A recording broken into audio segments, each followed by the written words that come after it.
জামাত ইসলামীর পক্ষ থেকে মত বিনিময় সভায় উপস্থিত ছিলেন আমিরে জামাত স্বয়ং নিজে, তার সঙ্গে ছিলেন বাংলাদেশ জামাত ইসলামীর নায়েবে আমির সাবেক এমপি ডাক্তার সৈয়দ আবদুল্লাহ মোহাম্মদ তাহের, আরও উপস্থিত ছিলেন সাবেক এমপি আনমর শামসুল ইসলাম, উপস্থিত ছিলেন সেক্রেটারি জেনারেল সাবেক এমপি অধ্যাপক মিয়া গোলাম পরোয়ার, সহকারী সেক্রেটারি জেনারেল মাওলানা আব্দুল হালিম, আমি প্রচার সম্পাদক হিসেবে ছিলাম, আর ছিলেন নির্বাহী পরিষদ সদস্য জনাব মোহাম্মদ আব্দুর রব। 12 দলীয় জোটের 13 জন নেতা আমাদের সামনে উপস্থিত ছিলেন। আমিরে জামাত ওনার বক্তব্যের পর উনি তাদেরকে প্রেস ব্রিফিং শেষে উনি তাদের নাম ঘোষণা করবেন। এখন সম্মানিত আমিরে জামাত প্রেস ব্রিফিং পেশ করছেন। প্রেস ব্রিফিং আমরা দুজনেই করব, উনিও করবেন। আসসালামু আলাইকুম রহমতুল্লাহ। সাংবাদিক বন্ধুগণ, আপনারা জানেন দেশ এবং জাতি এখন একটি গুরুত্বপূর্ণ সময় পার করছে। দীর্ঘ 15.5 বছর জাতির ঘাড়ে চেপে বসা একটি স্বৈর শাসনের অবসান হয়েছে আল্লাহ তাআলার অশেষ মেহেরবানিতে গত 5ই আগস্ট। এই দিনকে বলা হচ্ছে বাংলাদেশের দ্বিতীয় স্বাধীনতার দিন। মহান আল্লাহ তাআলার দরবারে শুকরিয়া আদায় করি, যিনি আমাদেরকে 15.5 বছরের স্বৈর শাসন থেকে মুক্তি দান করেছেন। আলহামদুলিল্লাহ রব্বিল আলামিন। সমস্ত কৃতিত্ব সেই আল্লাহ রাব্বুল আলামিনের, যিনি এই বিপদ থেকে আমাদেরকে মুক্তি দিলেন। আমরা কৃতজ্ঞ চিত্তে ধন্যবাদ জানাই আমাদের তরুণ ছাত্র যুব সমাজকে, যারা 15 বছর বা 15.5 বছর ধরে ধারাবাহিকভাবে স্বৈর শাসনের বিরুদ্ধে যে আন্দোলন চলে আসছিল, সেই আন্দোলনের পরিসমাপ্তি টেনেছে। এবং এই পরিসমাপ্তি টানাটা কোনো সুখের বিষয় ছিল না। হাজার প্রাণের বিনিময়ে আমরা এই দ্বিতীয় স্বাধীনতা পেয়েছি। অনেক মা তার বুকের সন্তান হারিয়েছেন, বাবা তার সন্তান হারিয়েছেন, অনেক বোন তারা বিধবা হয়েছেন, অনেক ছোট ছোট বাচ্চারা তারা এতিম হয়েছে। এর পাশাপাশি হাজার হাজার এই স্বাধীনতা যুদ্ধ যারা করেছেন, যোদ্ধারা আহত হয়েছেন এবং অনেকে ইতিমধ্যে পঙ্গুত্ব বরণ করেছেন। আপনারা দেখেছেন শুধুমাত্র জাতীয় চক্ষু বিজ্ঞান ইনস্টিটিউটে 332 জন মানুষ অস্ত্রোপচারের, চোখে অপারেশনের চিকিৎসা নিয়েছে, আর হাজার মানুষকে তারা আউটডোর সার্ভিস দিয়েছে। সারা দেশের চিত্র আরও ভয়াবহ। এরকম বিপুল ত্যাগ এবং কুরবানির মাধ্যমে যে পরিবর্তন এসেছে, আমরা আল্লাহ তাআলার দরবারে দোয়া করি এটা যেন স্থায়িত্ব লাভ করে। এবং যারাই এই পরিবর্তনে বিভিন্নভাবে অবদান রেখেছেন, আমরা তাদের প্রতি কৃতজ্ঞতা এবং ধন্যবাদ জ্ঞাপন করছি। আমরা আজকে এখানে 12 দলীয় জোটের সম্মানিত নেতৃবৃন্দের সাথে আমরা বসেছিলাম। আমরা দেশ এবং জাতির বর্তমান অবস্থাটা পর্যালোচনায় নিয়েছি।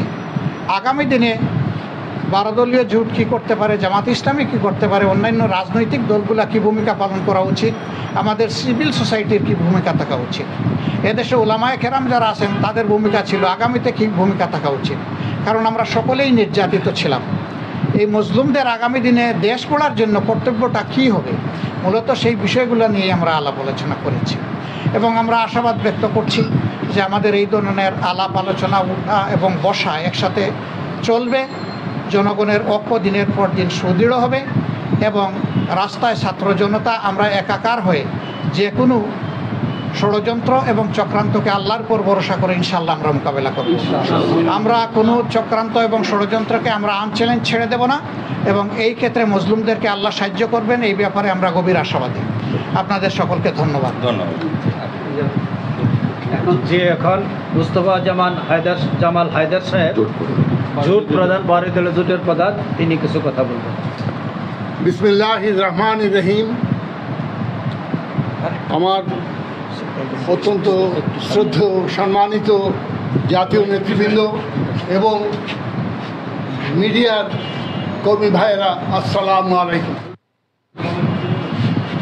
জাতীয় জীবনের অত্যন্ত এক যুগ সন্ধিক্ষণে আজ আমরা বাংলাদেশ জামাত ইসলামের আহ্বানে সাড়া দিয়ে তাদের দপ্তরে এসে তাদের সাথে মতবিনিময় করেছি এবং এই মুহূর্তে বিরাজমান যে সংকট, জাতীয় জীবনে যে সংকটের একটি ধাপ কেবলমাত্র আমরা অতিক্রম করেছি, কিন্তু এখনও বাকি রয়ে গেছে আরও অনেক সমস্যা এবং সংকট।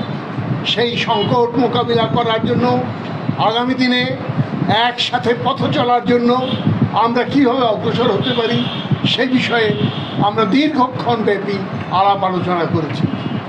সমস্ত প্রশ্নে এক্ষুনি এই মুহূর্তে কোনো চূড়ান্ত সিদ্ধান্তে হয়তো আমরা অবতীর্ণ হতে পারিনি, কিন্তু তবুও আমরা হৃদয়ের অত্যন্ত কাছাকাছি পৌঁছেছি যে আজকে দেশ এবং জাতিকে এই বিরাজমান সংকট থেকে মুক্তিদান করার জন্য আরও দীর্ঘ পথ আমাদেরকে একসাথে লড়াই করে যেতে হবে। বন্ধুগণ, আপনারা জানেন যে দীর্ঘ 1.5 দশকের একটি স্বৈরশাসকের পতন হয়েছে বৈষম্য বিরোধী ছাত্র আন্দোলন এবং দেশের ব্যাপক জনগণের আন্দোলনের মধ্য দিয়ে, কিন্তু ষড়যন্ত্র এখনো অব্যাহত রয়েছে। আপনারা নিশ্চয়ই আরও লক্ষ্য করেছেন যে পার্শ্ববর্তী বিভিন্ন এলাকা থেকে, বিভিন্ন মহল থেকে উস্কানি দেওয়া হচ্ছে এই আন্দোলনের বিজয়কে নস্যাৎ করে দেওয়ার জন্য। জনগণের গণতান্ত্রিক সংগ্রামকে সাম্প্রদায়িকতার বিষবাষ্পে দিকে ঠেলে দেওয়ার জন্য মিথ্যা প্রচার, মিথ্যা কথা সমানে বলে দেওয়া হচ্ছে। তার বিরুদ্ধে দেশবাসীকে, জনগণকে সচেতন হওয়া এবং ঐক্যবদ্ধ হওয়ার জন্য আমরা আহ্বান জানিয়েছি। এই যৌথ বৈঠক থেকে আমরা আগামীতে আরও বৃহত্তর কর্মসূচি নিয়ে একটি সত্যিকারের গণতান্ত্রিক সমাজ ব্যবস্থা, সরকার গঠন করার লক্ষ্যে আমরা কাজ করে যাব। এই অঙ্গীকার করে আমরা আমাদের এই আজকের বৈঠক শেষ করেছি। আপনাদের আমার একটা প্রশ্ন ছিল, সেটি হলো যেটি বললেন যে পার্শ্ববর্তী এলাকা থেকে ষড়যন্ত্র করা এবং প্রচার করা হয়েছে, এটি বলতে কি পার্শ্ববর্তী দেশকে বোঝানো হলো কিনা? এক্স্যাক্টলি তাই। হ্যাঁ, তাই একটু ক্লিয়ার করে বলুন বিস্তারিত। আমরা দেখেছি আমাদের পার্শ্ববর্তী দেশ ভারতের একটি মহল থেকে প্রচার করা হচ্ছে যে সাম্প্রদায়িক দাঙ্গা, সাম্প্রদায়িক হয়রানি এখানে চলছে। আমরা তার তীব্র নিন্দা জ্ঞাপন করি। ধন্যবাদ। সবাইকে ধন্যবাদ। আমাদের প্রেস ব্রিফিং এখানেই শেষ।